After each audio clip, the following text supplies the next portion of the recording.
Bonsoir à tous, soyez les bienvenus pour suivre avec nous cette nouvelle édition de votre journal de 22 heures, les titres de l'actualité.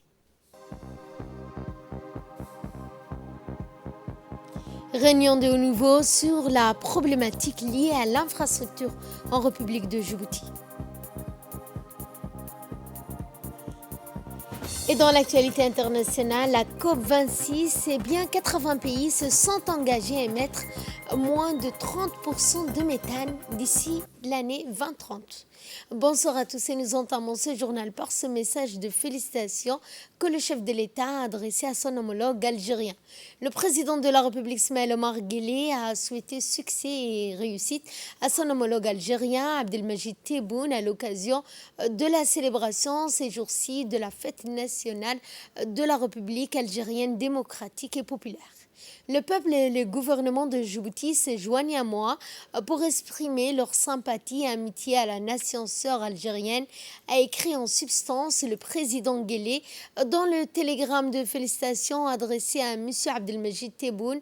Nous nous réjouissons du processus manifeste du renforcement intervenu ces dernières années dans les relations d'échange de coopération entre nos deux nations, a ensuite noté le chef de l'État. Soyez sûr, Monsieur le Président, que vous trouverez toujours auprès du gouvernement et du peuple de Djibouti tout le concours nécessaire à la promotion des liens déjà privilégiés unissant nos deux pays, a-t-il poursuivi avant de réitérer ses vœux de bonne fête au président Tebboune et à l'ensemble du peuple frère algérien. Fin de communiqué. Et nous allons à Balhou, le Premier ministre et chef de gouvernement par intérim, s'est rendu à la sous-préfecture de Dora dans la région de Tadjoura pour une visite de travail accompagnée d'une importante délégation dont le ministre du Transport Hassan Hamed, le chef d'état-major de la Défense, le général Mohamed Al-Tahiro, le directeur général de la police, le colonel Abdullahi Abdi, le premier ministre et chef de gouvernement par intérim, Abdelkader Kamel Mohamed, a été accueilli à sa descente d'hélicoptère à Balhou par les membres du gouvernement, dont le ministre de l'Intérieur, Saïd Nou Hassan, le ministre de la Justice, Ali Hassan Bahdoun, et des autorités civiles et militaires de la région de Tadjoura, dont le préfet Hassan Dabale et le député Omar Aden. Une visite axée notamment sur les conditions de vie de la population vivante dans ces localités éloignées, les voies et moyens de les renforcer davantage dans le renforcement de la sécurité et la stabilité dans les secteurs éloignés. Ainsi, la population de Balhou, Malahou, Garabti, Sansihirou, Hilou a réservé un accueil chaleureux à la délégation conduite par le Premier ministre qui a tenu aussitôt une réunion pour échanger, discuter avec les représentants de la population de ces localités très éloignées et vivant très près de la frontière éthiopienne. Lors des échanges et des discussions ont évoqué notamment les difficultés sociales dans l'accès à l'eau, surtout à Garabtisen, le renforcement des capacités de la seule structure sanitaire située à Balhou et le problème du chômage des jeunes. Un des points à traiter lors de ces échanges a été la préservation de la sécurité et la stabilité dans ces contrées isolées, avec des risques d'intrusion de malfaiteurs étrangers qui volent des biens des populations nomades et kidnappent des fois des jeunes nationaux vers un pays étranger ennemi. Par ailleurs, ils ont demandé aussi le renforcement des capacités du dispensaire de Balhou et plus d'efforts du pouvoir public pour lutter contre le chômage des jeunes. Les représentants ont affirmé leur ferme volonté de participer aux efforts aux côtés des forces de sécurité pour renforcer et préserver la sécurité et la paix dans leurs différentes localités. Ainsi, les responsables des forces armées de la police ont été informés des conditions sécuritaires dans cette zone à la frontière avec l'Éthiopie et les voies et moyens de les renforcer davantage. L'ouverture de discussions entre la délégation conduite par le Premier ministre et chef du gouvernement par intérim a été introduite par le préfet, son adjoint, le sous-préfet de Dora, Abdallah Kamil, et le député Omar Aden, qui ont félicité le Premier ministre et la délégation pour avoir fait le déplacement jusqu'à Balhou et échangé avec les représentants de la population pour constater de visu leurs conditions de vie.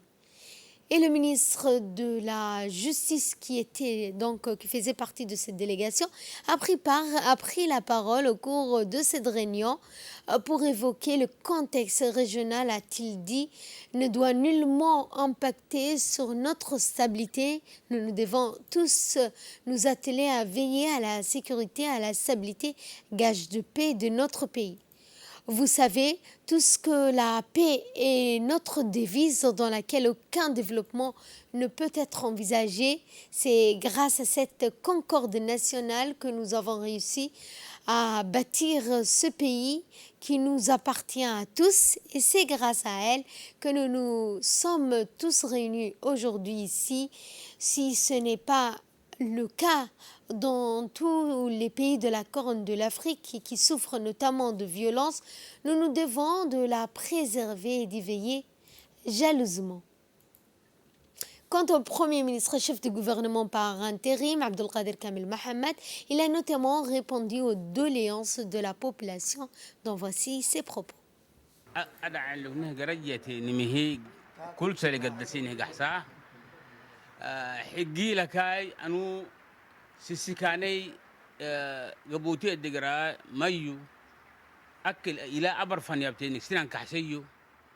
Les besoins que vous avez formulés aujourd'hui est votre droit et c'est un devoir pour nous d'apporter une réponse, surtout dans la lutte contre le chômage des jeunes, la précarité des familles nomades.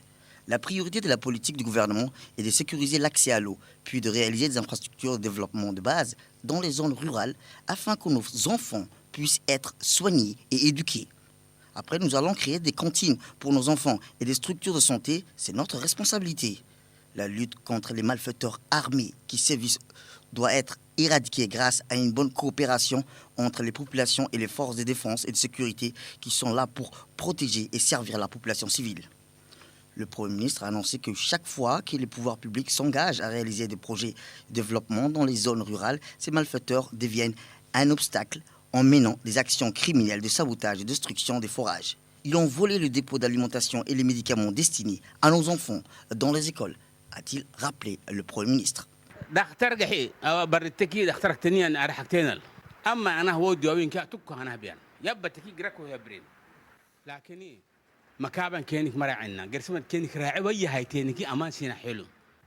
Je vous l'annonçais dans les titres, le Kempinski Palace Hotel a abrité ce matin une réunion de haut niveau portant sur la problématique des infrastructures et son financement sous l'intitulé Infrasap. Cette réunion a vu la participation du ministre des Finances et de l'Économie, Ilyas Moussa Dawale, le ministre de l'Agriculture, Mohamed Ahmed Aouhale, la ministre de l'Habitat et de la Ville, Madame Amina Abdi, la ministre déléguée au numérique, Mariam Hamadou, avec une équipe de la Banque mondiale.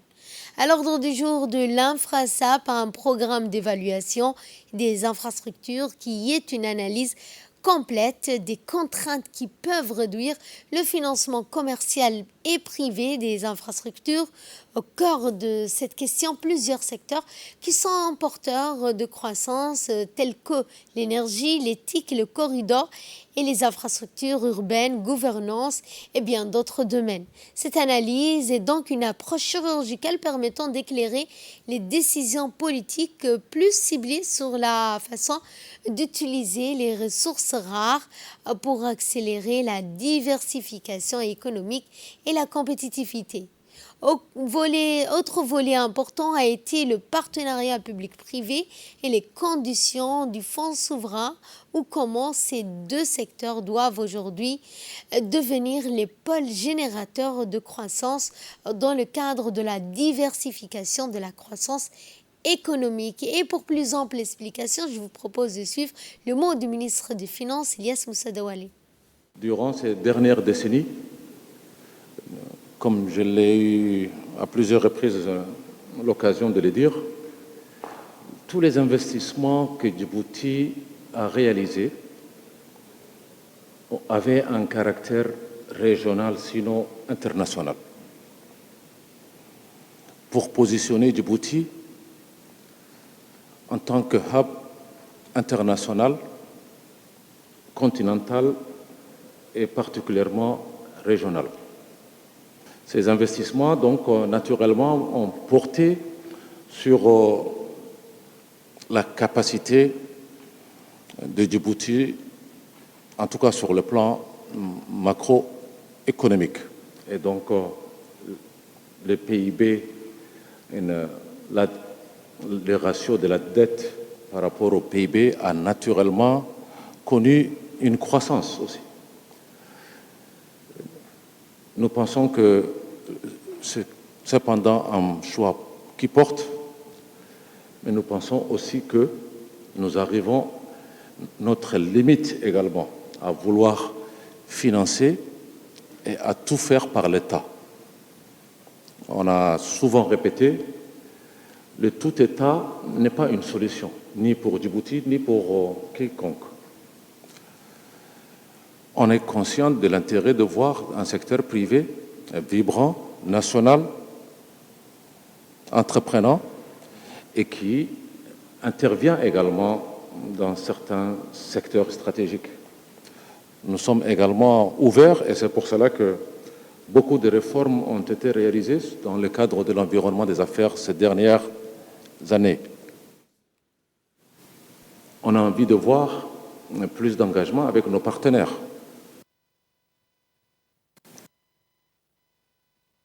Finance a notamment mis l'accent sur le partenariat public-privé. Quand je parle d'inclusion, y compris sur le plan infrastructurel. Comment aller maintenant au-delà du développement des infrastructures des premiers niveaux, notamment portuaires, logistiques et des services. Comment passer de ces infrastructures pour placer Djibouti de super hub vers une infrastructure urbaine, c'est-à-dire facilitant la mobilité des Djiboutiens dans les grandes zones urbaines, mais également sur le plan rural, y compris les pistes. Si vous regardez la structure de notre PIB, hormis cette croissance très forte des domaines portuaires et des services, la croissance proprement dite endogène, elle est faible. L'essentiel de la croissance est tiré par ces grandes infrastructures et ces grandes institutions qui sont indispensables, n'est-ce pas, pour la transformation de Djibouti. Mais on doit trouver cette transition vers l'inclusion, y compris sur le plan des infrastructures. L'inclusion sur le plan infrastructurel également, par rapport au développement d'infrastructures susceptibles justement de corriger cette dualité en accélérant la diversification de l'économie de Djibouti. Infrastructures routières, de télécommunications, de connectivité plus généralement, dans les régions de l'intérieur à fort potentiel de développement de l'industrie, de l'hospitalité. De l'accès aux destinations majeures touristiques. La Kaabé en est une. Mais nous avons besoin également d'ouvrir l'accès pour arriver à l'exploitation de nos ressources naturelles. Je parle également d'autres industries minières où on peut aller vers une exploitation plutôt à dimension industrielle, pourvu que les infrastructures nous permettant d'ouvrir ces opportunités soient également construites. Donc, j'ai parlé du financement, on est prêt, mais on veut du concret maintenant, des exemples et des projets concrets pour aller de l'avant. Dans le reste de l'actualité, le National World Djibouti, connu sous l'acronyme NOC, a procédé aujourd'hui au lancement des travaux de rénovation de la vieille station de service logistique, donc à Alia Markal Akal, devant le siège du station de service. Eh bien, cette station se faisait vieillissante, ainsi NOC a prévu de démolir les installations actuelles pour reconstruire un nouveau. NOC investira plus de 200 millions de nos francs pour ce projet de modernisation. Grâce à ce projet de modernisation et de construction, l'installation de nouveaux équipements et de distribution, plusieurs emplois directs et indirects pourront donc être créés.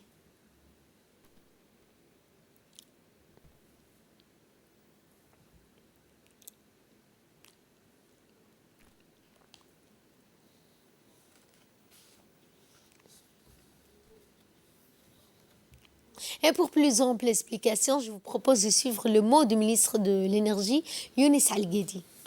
Grand honneur aujourd'hui d'être ici sur le site de l'une des plus vieilles stations de la ville de Djibouti. Si je puis retracer l'historique de ces stations, d'après les informations que nous détenons, cette station a été construite en 1973 et acquise par le père Amarkak en 1974. Allah rahmou. Nous allons bientôt être à une cinquantaine d'années de la construction de cette station vieille à Djibouti, qui est située au cœur de la ville de Djibouti, un endroit stratégique, un axe incontournable du boulevard Hassan Bouled Abtidon, dont la circulation, comme on le sait, on y passe tous les jours, est vraiment dense. Je ne vais pas m'attarder sur mes propos. Je suis encore honoré que ce contrat ait pu et a été signé entre d'abord la famille Amarkak et la société distributrice NOC, dont les négociations n'ont pas été faciles, mais nous nous sommes arrivés avec, comme l'a dit le DG de NOC, notre persévérance, mais notre optimiste aussi, que le ministère ait su jouer son rôle de négociateur de juste milieu pour avoir un consensus, pour avoir une satisfaction des deux côtés, de la famille propriétaire de la station, mais de la société distributrice NOC aussi. Nous avons voulu dans la foulée revoir le dispositif de cette station vétuste qui ne répondait pas aux normes de sécurité, aux normes pratiques et environnementales d'aujourd'hui. C'est pour cela que nous avions demandé la reconstruction, la rénovation des stations qui est au cœur de la ville de Djibouti, qui, on le sait très bien, est voisine du marché central de Riyad, n'oubliez pas aussi, qui est voisine de l'hôpital Darahanan, n'oubliez pas aussi, et aussi est située dans un axe, comme j'ai dit, où il y a des quartiers populaires.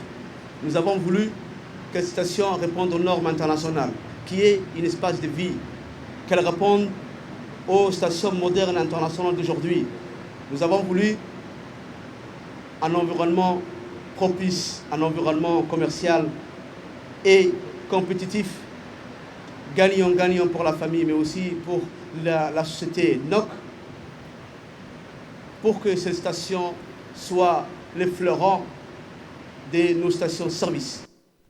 Et nous allons à Glasgow, en Écosse, où le ministre de l'Environnement et du Développement durable, Mohamed Abdelkader, a participé à la COP26 qui s'est ouverte le 31 octobre à Glasgow. 6 ans après l'accord de Paris, 100 chefs d'État et de gouvernement ont pris part à ce sommet mondial sur le changement climatique. Objectif étant que les chefs d'État ont accepté de rehausser le niveau de l'engagement de la réduction des gaz à effet de serre. Objectif notamment de cette COP21 est de mobiliser le financement en faveur des pays les plus vulnérables au changement climatique. Les travaux de la COP26 vont se poursuivre jusqu'au 12 novembre 2021. Retour à Djibouti où le secrétaire d'État chargé des sports, Hassan Mohamed Kamil, a reçu à son cabinet la visite du coordinateur de l'agence de la coopération turque, la TİKA, avec qui il a engagé des discussions sur les voies et moyens de redynamiser la collaboration djibouto-turque. Les discussions ont porté sur le renforcement d'un partenariat axé sur les priorités du secrétariat à travers la réhabilitation d'infrastructures sportives et d'équipements matériel sportif. Notamment, les deux parties ont également évoqué les moyens de soutenir la formation des joueurs, des athlètes djiboutiens ou encore des nageurs dans le cadre de parfaire leur émergence au niveau international. Le médiateur de la République, Moumin Ahmed Cheikh, a tenu une réunion dans son cabinet avec une délégation du comité de l'Union africaine. C'était aujourd'hui 3 novembre. Les discussions ont porté sur la consolidation de la paix et la justice sociale, prévention et résolution pacifique des conflits et la promotion d'une coopération interreligieuse. Une présentation a même été faite à la délégation sur les différentes missions du médiateur. Il est à noter que les différentes missions du médiateur de la République étant de recevoir les réclamations concernant les administrés, le fonctionnement de l'administration, de l'institution décentralisée, des établissements publics et de tout autre organisme investi d'une mission de service public. Et pour plus ample explication, je vous propose de suivre le mot du médiateur de la République, Moumin Ahmed Cheikh. Une délégation de l'Union africaine qui est spécialisée dans l'utilisation de la religion pour consolider la paix. Et dans toutes les religions étaient représentées, le catholicisme, le bouddhisme, l'islam, toutes les religions étaient représentées. Et toutes les religions œuvrent pour la consolidation de la paix, la prévention des conflits et la lutte contre les injustices, et une collaboration. Nous essayons d'établir une collaboration avec ces gens-là pour apprendre d'eux ce qui est utile pour la paix. Et nous faisons ça aussi dans le cadre de nos activités de médiation.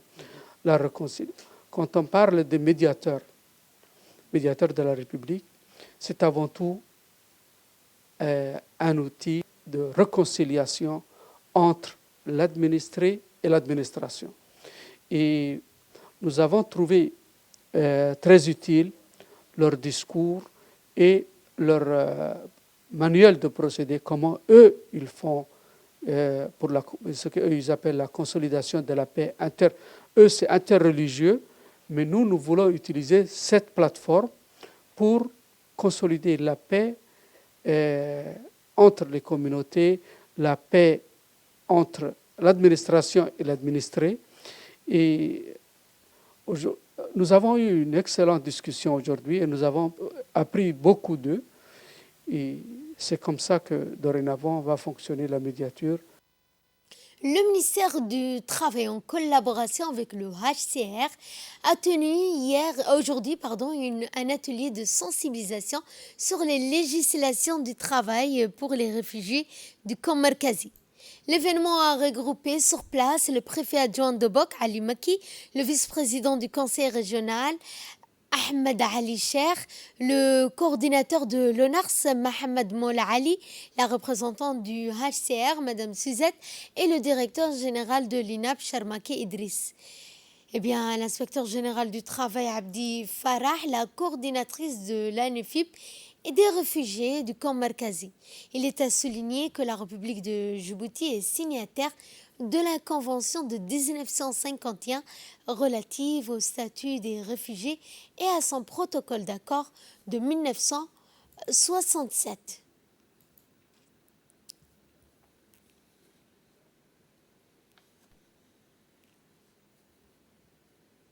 En collaboration avec son partenaire privilégié, les HR, la section CRRF de l'ONARS invite ces réfugiés à prendre part activement à cet atelier pour s'acquérir de la législation du travail en République de Djibouti.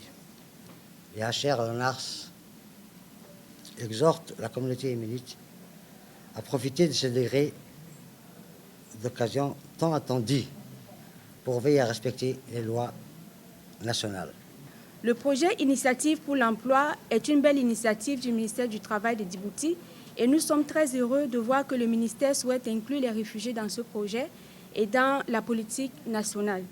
Ceci montre encore une fois que la République de Djibouti maintient leur politique de porte ouverte envers les réfugiés et c'est ainsi un pays exemplaire dans la sous-région.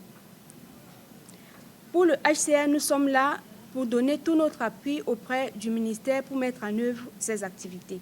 L'intégration des réfugiés dans le marché du travail est parmi les objectifs du cadre d'action globale pour l'intégration des réfugiés CRRF. Et prenant la parole à son tour, le directeur général de l'INAP a notamment invité les personnes faisant partie du camp Markazi à prendre part à cette initiative pour l'emploi.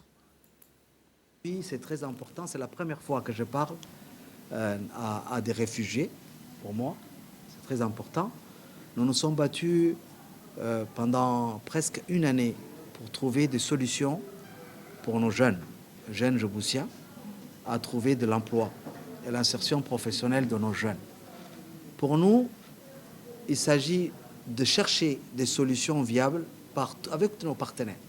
Et le HCR est un partenaire du ministère du Travail. Sa mission principale est de soutenir les activités inhérentes à l'accompagnement des réfugiés sur place à Djibouti, qu'ils soient à Markazia au Bok, à Ali Adé, mais également à Holhol. Donc, en tant que ministère du Travail, nous nous devions de faire notre travail d'accompagnement pour vraiment aider les réfugiés à ce qu'on respecte leurs droits et leurs devoirs. C'est ça, ce qui a été dit tout à l'heure par Madame Suzette, de respecter la Convention de Genève, parce que une personne qui est réfugiée, qui a un statut, qui a une carte de réfugié, doit avoir les mêmes droits qu'un Djiboutien. Recherche de l'emploi, Djiboutien. Est-ce que vous, qui avez le métier, qui connaissez le savoir-faire vraiment dans différents secteurs, hein, que ce soit dans le froid, dans l'électricité, dans la menuiserie, que vous nous formiez, vous nous aidez à former nos jeunes, parce qu'ils ont besoin d'être formés mieux pour trouver de l'emploi. Et vous aussi, par la même occasion, on va vous enregistrer et vous aurez l'occasion, vous aussi, pour tous les gens qui sont professeurs. Pourquoi aller chercher de très loin, personnes très loin, alors que vous êtes là? Donc, on va essayer de travailler ensemble parce que vous êtes là. Vous êtes obligés d'être là parce que vous ne pouvez pas retourner chez vous. On est là, on vous a accueillis et c'est là, dans nos traditions d'ouverture, de créer une synergie pour nos jeunes, mais également de vous regarder, de vous donner un regard vraiment particulier pour apporter la protection sociale que vous méritez et qu'on doit le faire. Le préfet de la région d'Arta a organisé ce matin à la préfecture une réunion relative à la préparation et à l'organisation de la 15e édition de la randonnée pédestre d'Arta qui aura lieu vendredi 26 novembre. La réunion a été présidée par le préfet de la région d'Arta, Mohamed Cheikhou Hassan, et a vu la participation des différents membres de l'organisation de cette activité, dont la vice-présidente du conseil régional, le sous-préfet de la localité de Demerjok, les corps militaires, les corps civils, les responsables de la région. Le préfet de la région d'Arta rappelle à la population de la capitale et celle des régions de l'intérieur que la randonnée pédestre d'Arta aura lieu le 26 novembre prochain. Dans l'actualité également, la direction des affaires maritimes informe que le ferry Mohamed Burhan Qassim reprendra service demain jeudi 4 novembre 2021 et se lancer parcours hebdomadaire. La direction des affaires maritimes renouvelle ses excuses auprès de ses usagers pour le retard de reprise de service du ferry. Fin de communiqué. Les gendarmes de la brigade d'Ali Sabieh ont, durant la nuit du 1er novembre, au cours d'une mission de lutte contre les atteintes à l'économie nationale et des produits de contrebande, en effet, suite à l'exploitation de renseignements, les gendarmes se sont posés discrètement à certains points de passage empruntés par les contrebandiers au niveau de l'oued de Haramadoble. Grâce à un dispositif adapté, les gendarmes ont mis la main sur 7 contrebandiers et ont pu saisir 11 colis de 4 contenant 100 paquets et plusieurs jus de fruits en provenance également de la contrebande. La valeur marchande de tous ces marchandises est estimée à 1,5 million de francs. Toutes les personnes impliquées ont été déférées devant la justice pour répondre de leurs actes avant d'être incarcérées devant la prison civile de Gabon. Et à cet effet, le chef de service des opérations de l'ANA, Omar Mustafa Ahmed, a indiqué que les produits alimentaires interceptés étaient tous périmés et impropres à la consommation. Dans l'actualité internationale, plus de 80 pays dans l'Union européenne, les États-Unis se sont engagés mardi pendant la COP26 sur le climat à réduire leurs émissions de méthane, puissant gaz à effet de serre, de 30% d'ici 2030 par un rapport à l'année 2020, a annoncé la présidente de la Commission européenne. Les États-Unis, l'Union européenne avaient annoncé mi-septembre travailler ensemble sur ce projet d'accord, rejoint d'ailleurs depuis des dizaines d'autres pays, dont notamment le Canada, la Corée du Sud, le Vietnam, la Colombie ou encore l'Argentine. Au total, une telle réduction de 45% du méthane d'origine humaine au cours de cette décennie permettrait de maintenir le réchauffement climatique en dessous de 2 degrés Celsius. Fin de ce journal, merci de votre fidélité. Merci également à la régie. Excellente soirée à toutes et à tous.